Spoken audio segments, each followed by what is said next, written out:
Admiral Zekthara's mandibles clicked in what passed for laughter among the Vorthak as he observed the tactical display. Before his magnificent armada of 3,000 warships, the largest fleet ever assembled in the history of the galactic, hegemony, floated a single human vessel. That's it? His tactical officer, Commander Yilnav, examined the readings with obvious confusion. Intelligence reports indicated the humans would mount a significant defense of their homeworld. The human ship was unremarkable by any galactic standard, roughly cylindrical, perhaps 800 meters in length with no visible weapon ports or shield emitters. It looked more like a cargo hauler than a warship. No elegant curves like Vorthak vessels, no crystalline spires like the ethereal craft, no biomechanical symbiosis like the hive ships. Just utilitarian human engineering, crude, angular, and apparently defenseless. Perhaps they've already surrendered, Zekthara mused, his four eyes gleaming with anticipation. The conquest of Earth would cement his legacy as the greatest military commander in hegemony history. After all, humans were a young species, barely 3 centuries since their first faster-than-light flight. What could such primitives possibly field against the combined might of 12 stellar empires? The communication array crackled to life. A human voice speaking in accented galactic standard filled the flagship's bridge. This is Captain Sarah Chen of the UES Defiance. You are in violation of Terran space. Withdraw immediately or face the consequences. The bridge erupted in what could only be described as alien laughter. Zekthara's aide, a young crystalline named Harmony of Broken Light, actually had to stabilize herself against a console as her form shimmered with mirth. Did she just threaten us? Yilnav's translator was struggling with the concept. Zekthara activated the response channel. Human Captain Chen, I am Admiral Zekthara of the Hegemony Grand Fleet. You face 3,000 warships with combined firepower capable of cracking planets. Your single vessel against our armada is beyond futile. It borders on insanity. Surrender now, and your death will be swift. There was a pause. When Captain Chen's voice returned, there was something different in her tone. Not fear, but something the Vorthak had no word for. If they had, it might have been translated as grim determination. Admiral, I'll give you one last chance. Turn around and leave. You don't want to find out what we've learned in the past 50 years. More laughter rippled across the bridge. 50 years. The hegemony had been perfecting warfare for millennia. Tactical, Zekthara commanded. What exactly are that ship's capabilities? Sir, our scans show minimal armor plating, no detectable shield generators, and... The officer paused, rechecking his instruments.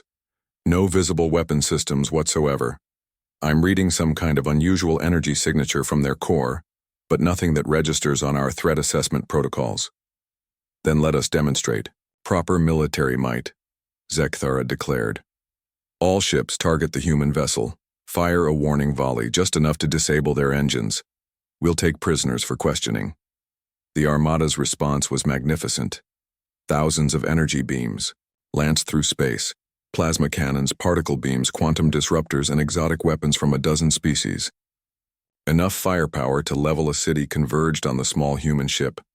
The beam struck some kind of barrier 50 meters from the Defiance's hull and simply stopped.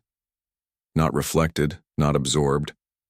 They froze in space like flies in amber, their energy contained in a shimmering sphere around the human vessel. What in the void? Yilnav whispered. Captain Chen's voice returned, and now it carried a weight that made even the battle-hardened Vorthak uncomfortable. You just fired on a human ship.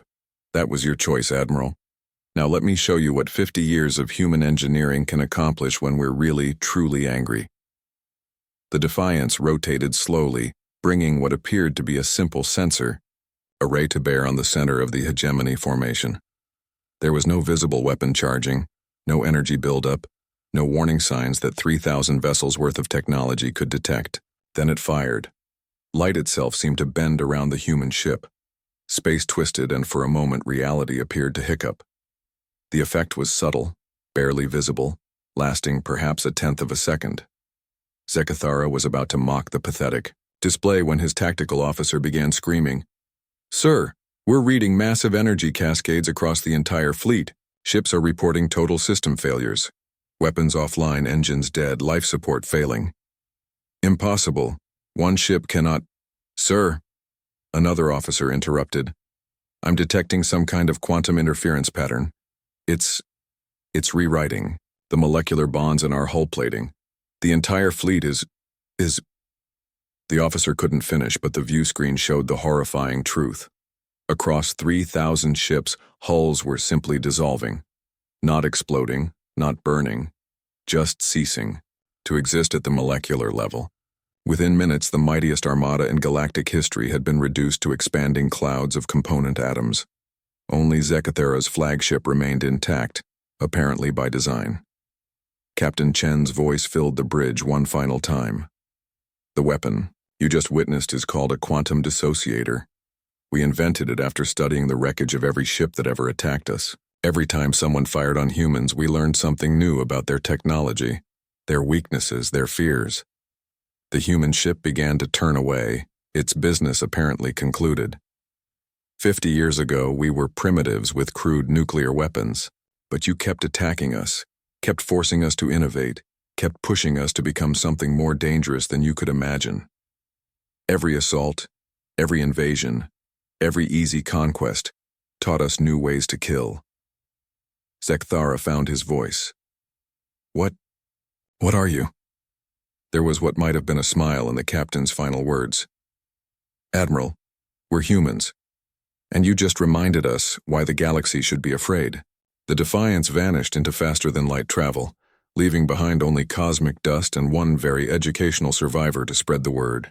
When humans build a single ship to face an armada, perhaps laughter is not the appropriate response. Perhaps running is.